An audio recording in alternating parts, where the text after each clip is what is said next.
पावन पवित्र संदेश देने वाले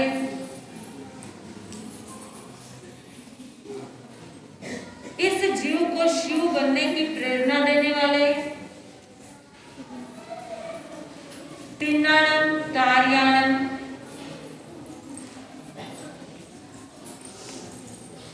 श्रवण भगवान प्रभु महावीर स्वामी के पावन श्री चरणों में वंदना। वर्तमान आचार्य परम पूज्य गुरुदेव श्री शिव मुनि जी महाराज साहब तथा जिनकी छत्र छाया में हम सकुशल विराजमान हैं, ऐसे परम पूज्य गुरुदेव श्री चौथमल जी महाराज साहब के पावन श्री चरणों वंदना। संयम का महामार्ग दिखाने वाले, संयम का चोला प्रदान करने वाले आराध्य गुरुदेव श्री सुमति प्रकाश जी महाराज साहब तथा आराध्य गुरुदेव मैया परम पूज्य सरिता श्री जी महाराज साहब के पावन श्री चरणों में वंदना। सहयोगिनी गुरु भगिनिया और पर्युषण पर्व के निमित्त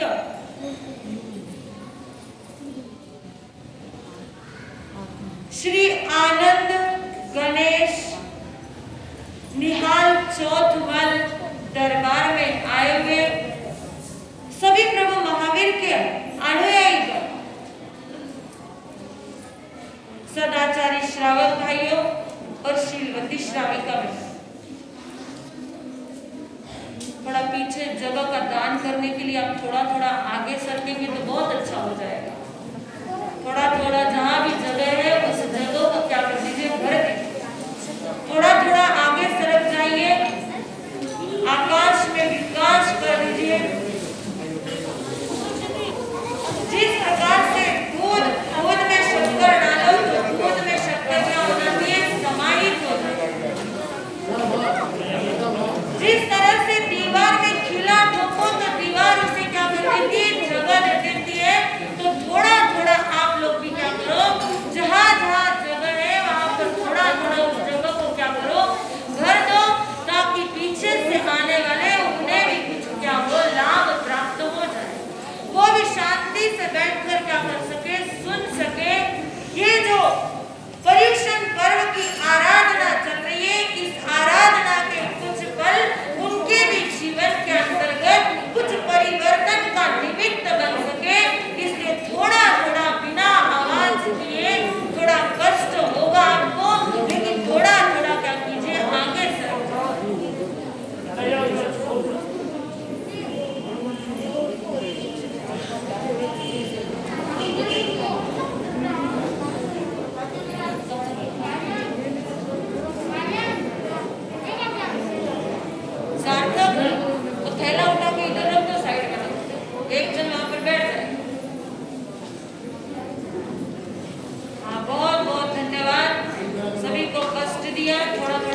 बोलेंगे लोकस्य उच्चय करे धम्म चित्तय रेचने अरियन्ते कीर्तय सन चौबीसं पीते गति उसगमर्यं च वन्दे संभवं नन्दनं च सुमयं च पौमाकं सुखासं चिरं च चन्द्राकं वन्दे सुविं च उपवदन्तं शिरसि चञ्चलासुपूजं च विमलमनन्तं च चिरं ब्रह्मं सन्धिं च वन्दामि कुन्तुवरं च मल्लिं वन्दे मुनिसुमयं नमिनं च वन्दामि रिक्तनेमि पासं तव वर्तमानं च एवं मायाभित्वा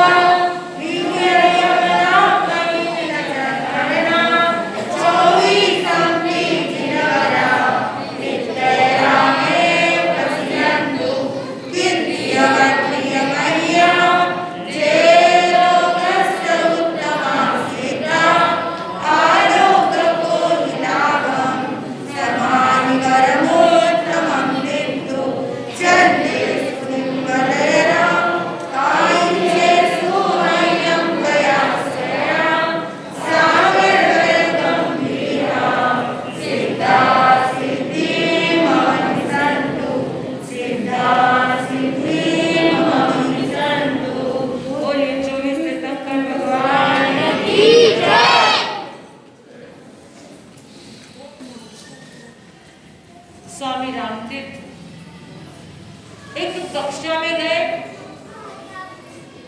गुरुकुल के अंदर एक कक्षा में पहुंचे और एक कलम चौक उठाया और फलक के ऊपर एक रेखा खींच दी। जैसे एक रेखा खींची और उसके पश्चात जितने कक्षा में विद्यार्थी बैठे थे उन विद्यार्थियों से कहा कि इस लकीर को बिना छुए जो ये रेखा खींची है, इस रेखा को बिना छुए छोटी कर दिखाओ। सारी कक्षा में शांति छा गई, क्लास में सन्नाटा छा गया कि बिना चौक लेकर, चाहो तो तुम क्या कर सकते हो, चौक ले सकते हो, लेकिन उस लकीर को क्या करना है, छोटा पोंछ कर नहीं बनाना है, उसे छू कर नहीं बनाना। सारे विद्यार्थी एक दूसरे की ओर देख रहे हैं, कैसे किया जाए, इस लकीर को छोटा कैसे बनाया जाए, इस प्रकार से एक दूसरे का मुंह ताक रहे हैं। फिर भी एक बच्चे ने कोशिश की, उठा और पोंछने के लिए मना किया है, वहां तक आया, अरे पोंछना ही नहीं है तो फिर इसे छोटा कैसे किया जाए, पुनः अपनी जगह पर आकर क्या हो गया, आप तो सारे सूखे हो, आपको तो समझ आई गई होगी बात, कैसे छोटा किया जाए। मैंने पहले ही बोला, जवाब देने से पहले ही बोला कि आप तो सारे सूख के सभा बैठी है ये मेरे सामने, जवाब मुझे नीचे से सामने वालों से ही क्या हो जाएगा, प्राप्त हो जाएगा कि वो जो लकीर है ठीक उसके नीचे उससे बड़ी लकीर खींच दी जाए तो वो ऊपर वाली लकीर क्या हो जाएगी, अपने आप छोटी हो जाएगी। उसे छोटा करने के लिए उसे पोंछने की जरूरत नहीं, उसे छूने की जरूरत नहीं, बस मात्र उसे देखकर, उससे प्रेरणा लेकर उससे एक बड़ी लकीर खींच दी जाए तो वो लकीर अपने आप क्या हो जाएगी, छोटी हो जाएगी। बात समझ में आ रही है? आज के प्रवचन का विषय है कि बड़ा कौन, बोलो बड़ा कौन, जो मूंग दाल का बड़ा बनाते हैं, उड़द दाल का बड़ा बनाते हैं, वो वाला। बात है कि राम तीर्थ ने बतला दिया कि उस लकीर को छोटा करना है तो बड़ी लकीर उसके नीचे क्या कर दी, खींच दी। लेकिन लकीर भी कैसे खींचना, जीवन के अंतर्गत ऐसे कई लोग मिलते हैं कि जिनसे हमें क्या बनने की इच्छा रहती है, बड़ा बनने की इच्छा रहती है। ऐसे जीवन के अंतर्गत क्या हर एक व्यक्ति के मन में क्या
बड़े बनना कैसे है। आप देखो ना, एक साधारण बड़ा भी बनाते हैं घर के अंदर, बहनें एक घर के अंदर बड़ा भी बनाती है तो किस प्रकार से बड़ा बनाती है। दाल को पहले क्या किया जाता है, भिगोया जाता है। भिगाने के पश्चात उसको कई घंटे तक भीगना पड़ता है, उस पानी को सहन करना पड़ता है, तब जाकर वो दाल थोड़ी सी क्या होती है, नरम। उसके पश्चात उसे किससे गुजरना पड़ता है। आज तो खैर मशीनें आ गई, मिक्सर वगैरह, पहले क्या था, पत्थर के ऊपर उसे पीसा जाता था, उसको उसकी पत्थर की मार सहन करनी पड़ती थी। आज उस मिक्सर के अंदर उसे क्या कर दिया जाता है, पीस दिया। अब वो पीसा हुआ जो लेप है, वो जो है वो सब तैयार हो गया, अभी भी बड़ा क्या हुआ, बना नहीं। मैंने कपड़े के ऊपर लेकर उस आटे को आकार देती है, और आकार देने के पश्चात अभी भी मात्र क्या हुआ है, उसका आकार तैयार हुआ है, उसका शेप तैयार हुआ है, अभी भी बड़ा क्या हुआ, बना। अब उसको गरम गरम तेल के अंदर क्या किया जाएगा, डाला जाएगा, और उस जो शेप तैयार किया है बड़े का, उस बड़े को उसमें तला जाएगा, तब जाकर एक बड़ा क्या होता है, तैयार होता है। एक साधारण सा बड़ा बनना है, एक साधारण सा खाने के लिए भी बड़ा बनाना है, तो उस बड़े को इतनी सारी प्रक्रियाओं से क्या होता है, गुजरना पड़ता है। तो सोचो, विचार करो कि हमें जो बड़ा बनना है, अगर मिसाल देने वाला, अगर प्रेरणा देने वाला, आदर्श वाला बड़ा बनना है, तो कितनी प्रक्रियाओं से क्या करना पड़ेगा, गुजरना पड़ेगा। कितने संघर्षों को क्या करना पड़ेगा, सहन करना पड़ेगा। कितने छोटों की बड़ों की क्या करनी पड़ेगी, ताना बसी बातें सब कुछ क्या करना पड़ेगा, पीना पड़ेगा, सहन करना पड़ेगा, तब जाकर कसौटियों से कसने के पश्चात एक बड़ा क्या होता है, बनता है। शास्त्र के अंदर ऐसे कई बड़ों का वर्णन आया, और वो बड़े का वर्णन आपके सामने लाऊं उसके पहले हम कितने तरह के बड़े खाते हैं, जरा उसकी लिस्ट। टेढ़े तब की आराधना वाले बैठे हैं, उपवास तब की आराधना वाले बैठे हैं, लेकिन मुंह में क्या करना, पानी मत लाना। एकासना वाले बैठे, वो भी क्या करना, मुंह में पानी मत लाना। कहते हैं कि पंजाब के अंदर दही बड़ा क्या है, प्रसिद्ध है, हरियाणा में आलू बड़ा प्रसिद्ध है, गुजरात में पोथी के पान, जो क्या बोलते हैं उसको, पात्रा, पोथी के पान के बड़े क्या है, वहां पर वो प्रसिद्ध है। मध्य प्रदेश में मिर्ची का वड़ा क्या है, प्रसिद्ध है, और मटर का वड़ा भी वहां पर प्रसिद्ध है। महाराष्ट्र में साबूदाना वड़ा ज्यादा चलता है, आंध्र प्रदेश में केला वड़ा ज्यादा चलता है, कर्नाटक में मेदू वड़ा, उसी तरह से तमिलनाडु में सांबर वड़ा, केरल में मूंग वड़ा, उड़द का वड़ा, बॉम्बे में पाव वड़ा, यूपी में वड़ा पाव, उत्तरांचल में पनीर वड़ा, और हिमाचल में धनिए का वड़ा, कोथिंबीर वड़ा।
परंतु छोटा तो भी बड़ा।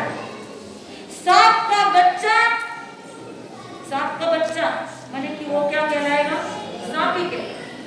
ये बात और है कि इंसान को बोलना पड़ता है। जब वो जोर जोर से बोलता है बच्चे लोग, तो घर के लोग, हम नहीं, घर के लोग क्या बोलते हैं? अरे कुत्ते की जैसे क्या भौंक रहा है, थोड़ा सा शांति से क्या कर बात कर। फिर अगर वो लेटता है तो गधे की तरह क्या सोते रहता है, और वो अगर चलता है किसी के पीछे तारे मेंढी की तरह क्या चलता है, भेड़ चाल क्या चल रहा है। इस तरीके के क्या किए जाते हैं? इंसान के बच्चों को जानवरों के नाम से इस तरह से समझाया जाता है। लेकिन यहाँ पर बात चल रही है सांप का बच्चा, वो क्या कहलाएगा? सांप ही कहलाएगा। सांप का बच्चा छोटा तो भी बड़ा। राजा का बेटा तो जन्म से ही क्या होगा? राजकुमार होगा। तो राजा का बेटा छोटा तो भी बड़ा, और तीर्थंकर छोटे तो भी, माने कि अभी बाल्य अवस्था है, युवा अवस्था है, तब भी वो तीर्थंकर की जीवात्मा है, इसलिए वो छोटे तो भी क्या है? बड़े। इस प्रकार से शास्त्र के अंतर्गत ये बड़ों का वर्णन आता है। और भी वर्णन आता है कि 4 प्रकार के क्या है? वृक्ष है। 4 प्रकार की क्या है? पेड़, जो दृष्टि में क्या है? बड़ा है। दृष्टि में बड़ा और भाव में भी क्या है? बड़ा है। ऐसा कौन सा वृक्ष है? दृष्टि में बड़ा और भाव में भी बड़ा। ऐसा चंदन का वृक्ष कि दिखने में भी क्या है? बड़ा है, और उसकी भाव माने कि उसकी कीमत भी कैसी है? बड़ी। ऐसे व्यक्ति होते हैं, जैसे कि उदाहरण के तौर पर बताया गौतम स्वामी, इंद्रवती गौतम जो बंदर है, जो दृष्टि में भी क्या है? बड़े हैं, और भाव से भी कैसे है? बड़े। अब जो दूसरे नंबर पर वृक्ष बता रहे हैं कि जो दृष्टि में बड़ा और भाव से कैसा? छोटा। जो आए दिन रास्ते के ऊपर भी ऐसे पेड़ क्या हो जाते हैं? मिल जाते हैं। जैसे नीम का पेड़, दृष्टि में क्या है? बड़ा है, लेकिन भाव में कैसा है? छोटा है। ऐसा ये नीम। उसके उदाहरण में बतलाया कि ब्रह्मदत्त चक्रवर्ती, जो दृष्टि में तो क्या है? चक्रवर्ती है, लेकिन भाव में उन्होंने कर्म ऐसा कर लिया कि जैसे चक्रवर्ती जीवन जीते हैं, उस प्रकार का जीवन न जीते हुए अपने लिए नरक का रास्ता क्या कर लिया? खोल लिया। तो वो भाव से क्या हो गए? छोटे हो गए। उसी तरह से तीसरा आता है दृष्टि में छोटा और भाव से भी कैसा? भाव से बड़ा। दृष्टि से छोटा और भाव से बड़ा। ऐसा इलायची का वृक्ष, जो इलायची होती है हम खाते हैं, किसी भी चीज में डाली जाती है सुगंध के लिए, तो वो इलायची दृष्टि में कैसी है? छोटी है, और वो भाव से कैसी है? बड़ी है। ऐसे इलायची की तरह हरिकेशी मुनि, जो जन्मे कहते चांडाल कुल में, लेकिन दीक्षा लेकर अपने भाव को क्या करा लिया? बढ़ा लिया। ऐसे वो क्या हो गए? भाव से बड़े बन गए। और चौथा आता है कि जो दृष्टि से भी छोटा है और भाव से भी छोटा है, ऐसा वृक्ष जो जंगलों में बेल, जो पेड़ों के ऊपर बेल रहती है, जो बिना उगाए भी क्या हो जाती? उग जाती है। ऐसी बेल जिसका कोई उपयोग नहीं होता, ऐसी जंगली बेल कि जो दृष्टि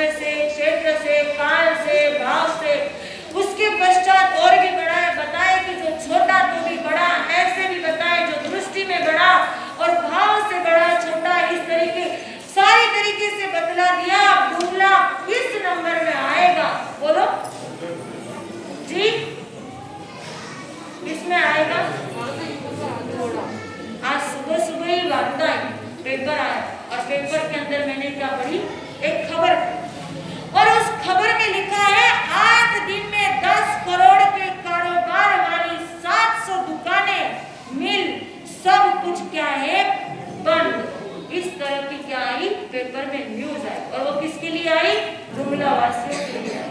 और डुंगला वासी इस कारण से क्या हो गए, पूरे राजस्थान के अंदर ये कस्बा क्या हो गया, इस कारण से फेमस हो गया, और इस वजह से ये कस्बा क्या हो गया, बड़ा हो गया। इस बड़प्पन के लिए मैं अपनी ओर से, गुरु परिवार की ओर से आपको बहुत बहुत शुभकामना देती हूँ कि इतना बड़ा दिल रखा कि आपने 8 दिन तक क्या किया। इस प्रकार से यह जो नुकसान होने वाला है, ये नुकसान आप नुकसान को नहीं समझते, जो 10 करोड़ का नुकसान होने वाला है, इस नुकसान को ना समझते हुए आप उसको क्या कर रहे हैं, धर्म आराधना में लगा रहे। भगवान आपको जितना नुकसान होने वाला है उससे कई दुगना आपकी क्या करे, भरपाई करे, और आपके मन में इन 8 दिनों के अंतर्गत धर्म का एक क्या हो, बीज वपन, धर्म का एक बीज वपन हो, और जिस भावना के साथ दुकानें बंद रख रहे हो वो भावना आपकी क्या हो, फलीभूत हो। मात्र दिखावे के लिए, मात्र बड़प्पन के लिए, या मात्र पेपर में हमारा इस दुकानों का गली का फोटो आ जाए, इस भावना से आप क्या करना, इस प्रकार से कार्यरत मत होना। लेकिन जो वास्तविक रूप से जो 55 सालों से ये प्रतिक्रिया चलती आ रही है, इस प्रतिक्रिया को भाव के साथ क्या करना, जोड़ना, भाव के साथ जोड़ते हुए धर्म क्रिया मान वचन काया से करना, ताकि ये परिउपासना मानसिक वाचिक कायिक तीनों तरह से परिउपासना आपकी सफल हो। हमारा चल रहा है विषय बड़ा हो। अब व्यक्ति क्या करता है, प्रवचन हो गया, उसके पश्चात कहाँ चले जाते हैं, घर चले। बच्चा स्कूल पूर्ण हुई तो कहाँ चला जाता है, घर चला जाता है। दुकान मंगल हुई, उसके पश्चात कहाँ जाते हैं, अब किसके घर जाते हैं, अपने घर। स्कूल खत्म हुई, बच्चा अपने घर का रास्ता देखता है। प्रवचन आदि पूर्ण हुआ, उसके पश्चात भाई लोग, बहने लोग अपने घर जाते हैं। दुकान मंगल हुई, उसके पश्चात बहने भाई लोग कहाँ जाते हैं, अपने घर जाते हैं। प्रतिक्रमण शाम का पूर्ण हुआ, और उसके पश्चात सभी कहाँ लौटते हैं, अपने। अब ये अपना घर क्या है, अपना घर जहाँ पर श्रद्धा विश्वास, जहाँ पर प्रेम स्नेह, जहाँ पर सहनशील शांति, ये 6 प्रकार के पुष्प जिस घर में होते हैं वो घर क्या कहलाता है, घर कहलाता है। वरना ये जो 6 पुष्प जिस घर में नहीं, उसके लिए मराठी में कहते हैं घर असावे घरा सारखे, घर असावे घरा सारखे, नकोच नुसत्या भिंती, त्यात असावा प्रेम जिव्हाळा, त्यात असावा प्रेम जिव्हाळा, नकोच नुसत्या नाती। वो कह रहे हैं कि घर होना चाहिए घर के जैसा, और उस घर के अंदर प्रेम स्नेह होना चाहिए, एक दूसरे के प्रति लगाव होना चाहिए, ना कि सिर्फ क्या होनी चाहिए, रिश्तेदारी। ऐसा घर नहीं होना चाहिए सिर्फ ईंट और सीमेंट से खड़ी हुई जो दीवारें हैं, उन दीवारों से बना हुआ सिर्फ घर नहीं कहलाता, उसे मकान कहते हैं। उसे क्या कहते हैं, मकान। पहले के समय में घर मिट्टी के बनते, कैसे बनते थे, मिट्टी के बनते, और घर के अंदर रहने वाले जो लोग हैं उनका हृदय भी मिट्टी की तरह नरम, मिट्टी की तरह नरमी रखने वाले होते। ऐसी एक बात याद आ गई, एक बहन नई नवेली दुल्हन बनकर ससुराल गई, और ससुराल गई तो उसको दहेज बोलो, कीर्तिदान बोलो, सब कुछ क्या हुआ, अच्छी तरह से प्राप्त हुआ। अपने पिता की ओर से भी और वर पक्ष की ओर से भी बहुत कुछ अच्छे से प्राप्त हुआ। अब वो घर में सब कुछ, जहाँ उसको कमरा मिला, जो मिला, घर के अंदर जो व्यवस्था थी, उस व्यवस्था के अनुसार उसकी सारी क्या होगी, गृहस्थी शुरू होगी। थोड़ा सा कष्ट करेंगे, जिनके भी बच्चे ये चिल्ला रहे, एक कुछ बहुत बड़ा खाली है, हमें क्या कर दो, दे दो। कष्ट करेंगे जिनके भी बच्चे चिल्ला रहे हैं, क्योंकि ये जो है सम्यक श्री जी की जो सेना है, इनको तो कल कूपन मिले नहीं, इसलिए आज बड़ी क्या है, शांति से इनकी ओर से तो क्या हो रही, कोई आवाज नहीं। जरा वो जो पीछे चिल्लाने वाले बच्चे हैं, जिनके भी है वो क्या कर लो, उन्हें संभाल लो। अब वो बहन ससुराल गई, नई नवेली दुल्हन, उसकी गृहस्थी शुरू हुई और कुछ दिनों पश्चात क्या हुआ, वहां पर कुछ शादी निकल और शादी निकल आई। तो शादी के अंदर तो सब कुछ रहता ही है, इधर जाना उधर जाना, ये करना वो करना, ये प्रोग्राम है, ये गीता के बुलावे, यहाँ पर ये संगीत है, ये कार्यक्रम है। अब तरह तरह के कार्यक्रम है। नई नवेली दुल्हन है, उसकी साड़ियाँ भी क्या है, बहुत नई नई आई हुई है। और उसकी जो सगी ननद है, उस सगी ननद ने आकर कहा कि भाभी आपकी तो बहुत सारी नई नई साड़ियाँ आई है, मुझे क्या कर दो, उसमें से एक साड़ी क्या कर दो, दे।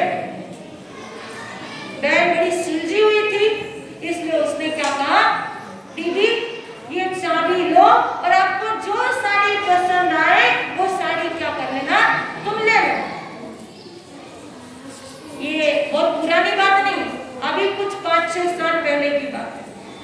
अब उस बहन ने, जो बहुरानी है, उस बहुरानी ने अपनी ननद के हाथ में क्या कर दी, चाबी थमा दी।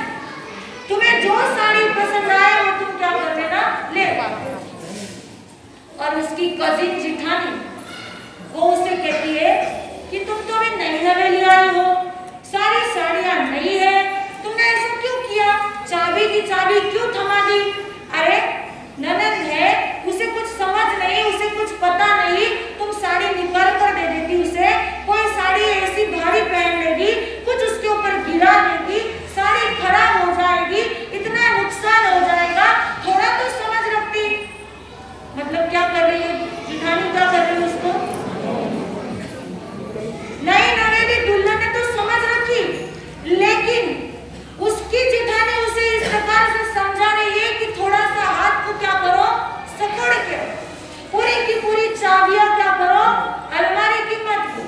कहीं पता नहीं साड़ी के ऊपर कुछ खराब लग जाए तो पूरी साड़ी, हमें कहीं पर कुछ अटक जाए, अटकने से साड़ी फट जाए तो पूरी साड़ी क्या हो जाएगी, खराब हो जाएगी। और अभी तो तुमने क्या किए, कई साड़ियां ऐसी है कि जो तुमने खोल कर भी क्या की, देखी नहीं। उस बहन ने जवाब ऐसा दिया कि कोई बात नहीं ना भाभी जी, साड़ियां तो क्या है, साड़ियां तो और भी मिल जाएगी। और जो आपके देवर जी है, लाने वाले कौन है, देवर जी साड़ी लाने वाले, और पहनने वाले कौन है, देवर जी। आपके देवर जी की बहन ही क्या करने वाली है, साड़ियां पहनने वाली है। एक साड़ी खराब हो गई, उनकी बहन ने पहनकर खराब कर दी, तो कहाँ आपके देवर जी मुझे कुछ डांटने वाले हैं। इतनी बड़ी समझ रखी और जेठानी वहीं पर क्या हो गई, चुप हो गई। मने कि अगर समझ रखे, समझ बड़ी रखे, तो वहीं पर क्या हो जाता है, वो बात को दबा दिया जाता है। पुनः वो जिठानी उसे कुछ समझाएगी, ऐसी उसने क्या की, जगह ही नहीं रखी, इस प्रकार से नौबत ही नहीं रखी। उसने सोचा मेरा घर है, मेरा परिवार है, इसे मुझे संभालना है। बड़े घर की बेटियां बड़ी होती है, बिगड़ी बात को भी क्या कर लेती है, संभाल लेती है। और उस बहुरानी ने बात को संभाल लिया, जिठानी को भी गलत नहीं होने दिया और ननद की भी भावना का क्या किया, सम्मान किया। और कहते नरम हृदय था, और नरम हृदय होने के कारण से, क्योंकि मिट्टी के घरों के अंदर कैसे हृदय होते हैं, नरम, मिट्टी की तरह नरम। अब ये बात और है, उस बहन का घर कैसा था, लेकिन उसका हृदय कैसा था, मिट्टी की तरह नरम था। पहले मिट्टी के घर हुए, उसके पश्चात चुने के घर बने, चुने की दीवार बने। और जैसे चुने के घर बनने लगे, तो चुने के घर के साथ साथ जिस प्रकार से चुना होता है, वैसे ही लोगों के दिल भी कैसे होने लगे, खुरदरे होने लगे। खुरदरे माने कि खरबड़े, हाथ लगाओ तो भी क्या महसूस होता है, वो खुरदरापन महसूस होता है। और व्यक्ति खुरदरे जगह पर तो बैठना भी क्या करता, पसंद नहीं करता। तो जिस घर के अंदर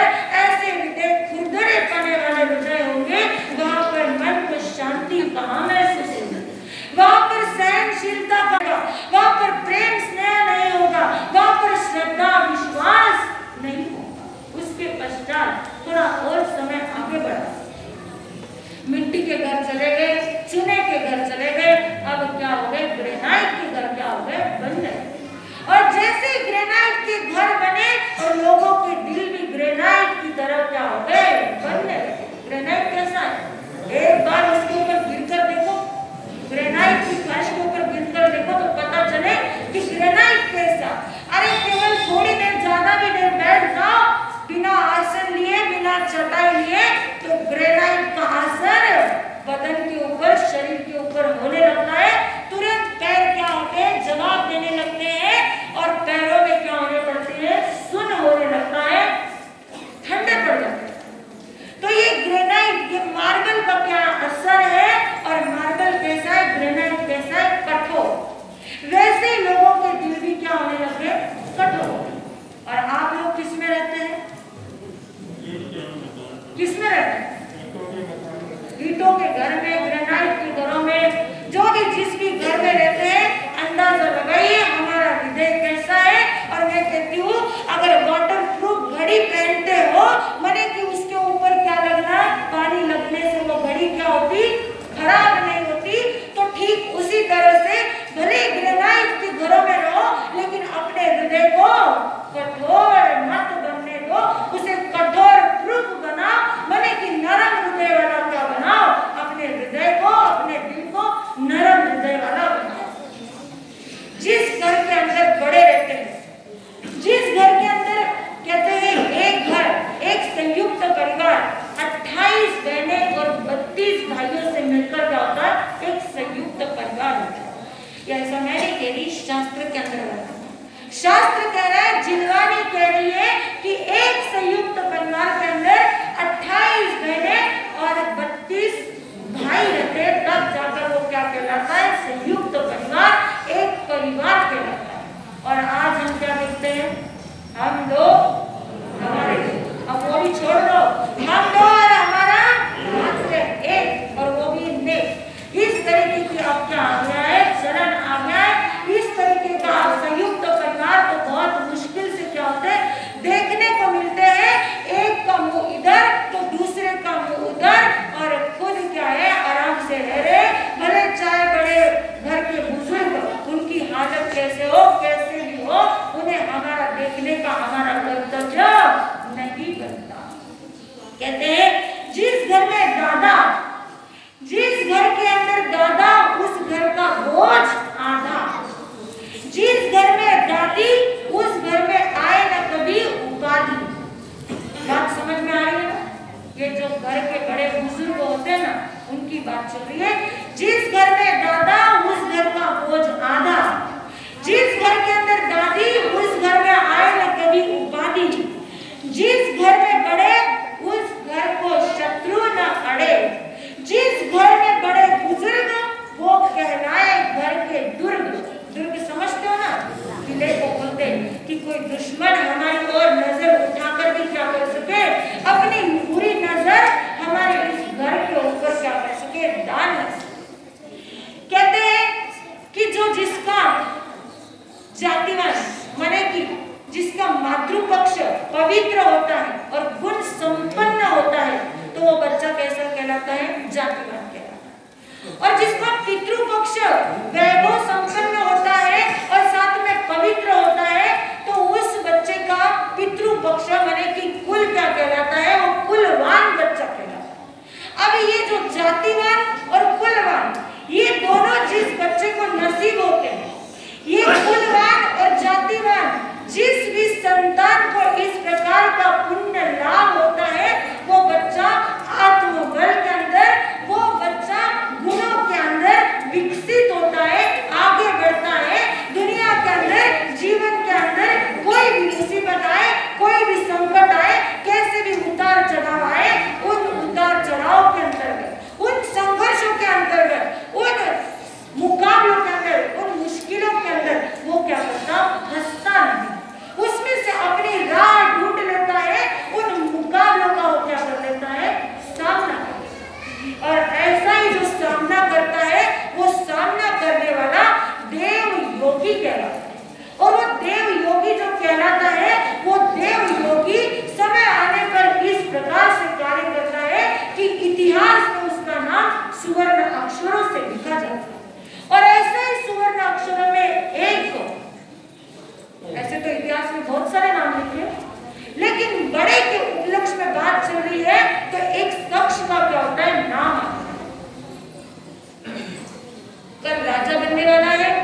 वचन दे दिए।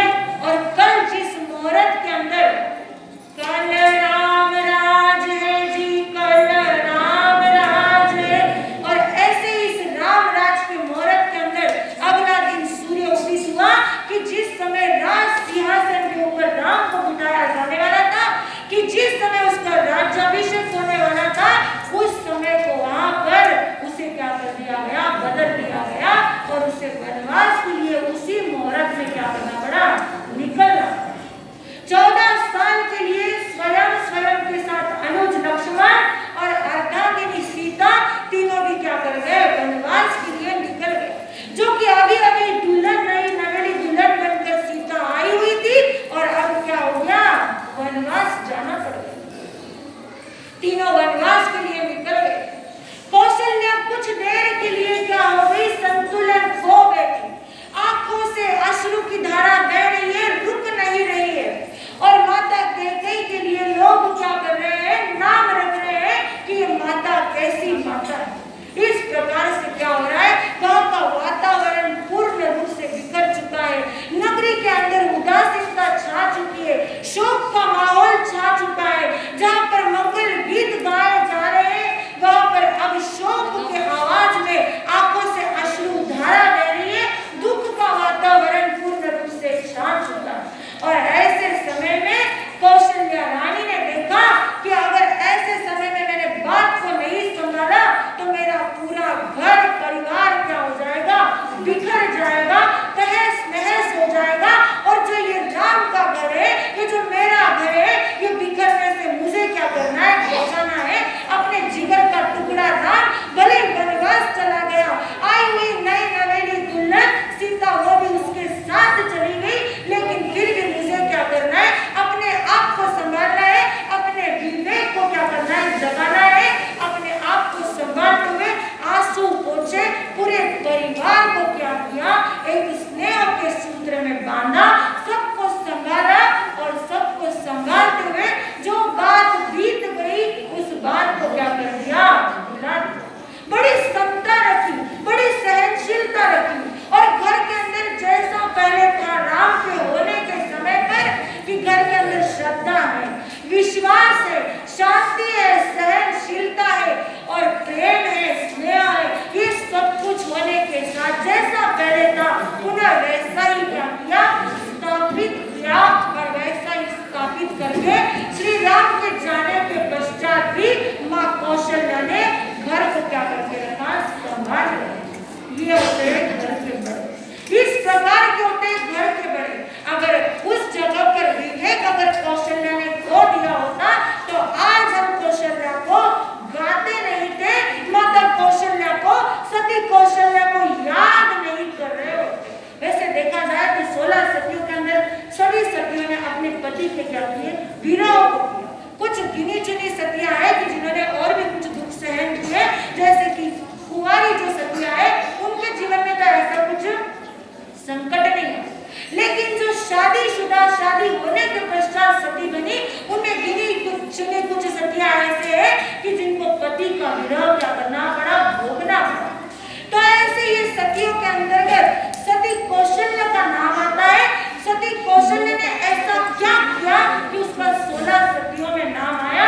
तो बस यही सबसे बड़ा कारण है कि उसने अपने पूरे परिवार को क्या करके रखा, एक सूत्र में बांध कर रखा। बेटा चला गया घर के बाहर वनवास में, लेकिन खुद के सीने के ऊपर पत्थर रखकर एक बार भी किसी को कटाक्ष नहीं सुनाया, एक बार भी किसी को तानाकसी नहीं की, ना ही एक बार भी उस वनवास के विषय में कि जिस मुहूर्त के रूप में अयोध्या नगरी का राजा बनने वाला था, उस मुहूर्त में बेटा वनवास चला गया। बात छोटी सी नहीं है, चाहो तो बहुत बड़ी बात है, लेकिन हम आज क्या करते हैं, छोटी सी बात का भी राई का क्या कर देते, पहाड़ बनाते। अरे हम उन इतिहास के अंदर जो हो चुके महापुरुष, उनका आदर्श लेकर चलने वाले हैं। आए दिन हर परिश्रम के अंतर्गत अंतर्गत सूत्र को सुनने वाले लोग हैं। जरा सोचो, जरा चिंतन करो कि हमें ये क्यों सुनने को मिल रहा है, क्यों सुनाया जा रहा है, हमें किस प्रकार से बनना है, क्या अपने जीवन के अंतर्गत किस प्रकार की ज्योति को क्या करना है, प्रकट करना। इस प्रकार की समता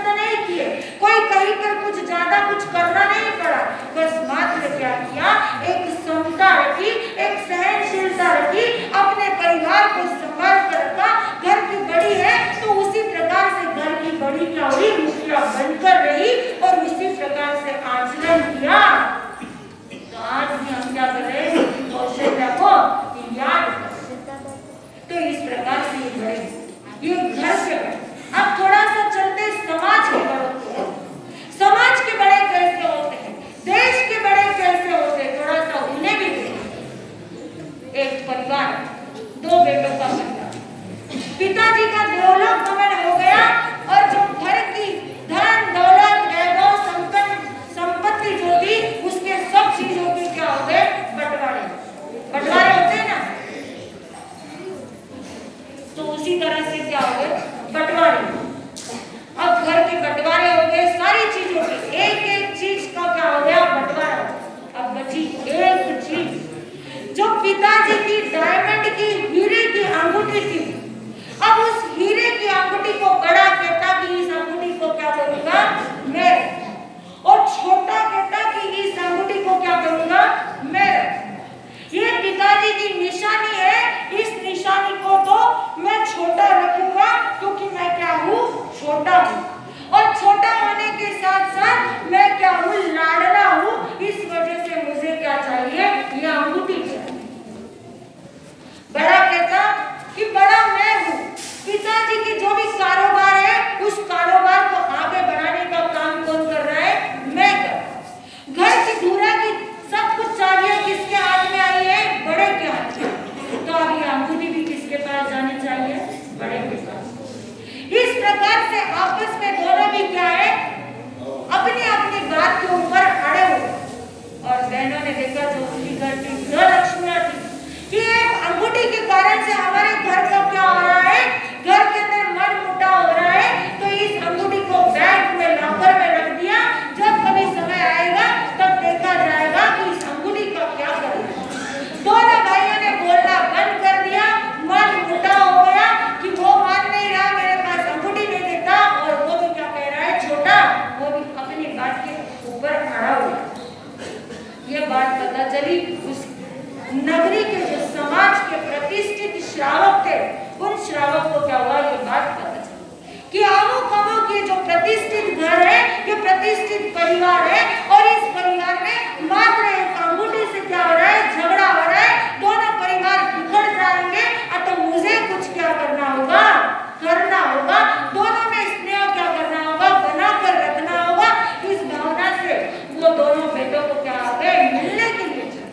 पहले बड़े बेटे से मिले और बड़े बेटे से कहने लगे कि क्या बात है, क्या चल रहा है, क्या हाल चाल है, और कैसे चल रहा है, सब कुछ ठीक है। बोले हाँ सब कुछ ठीक है। बोले तुम छोटे के साथ बोलते नहीं, तो बोले ऐसी ऐसी बात हो गई, ठीक है। फिर छोटे से मिलने चले गए, छोटे से भी मिल लिए, उसके भी मन की बात क्या कर ली, जान ली। और वो बहनों से जो गृहलक्ष्मियां थी उनसे वो अंगूठी क्या कर ली, मंगवा।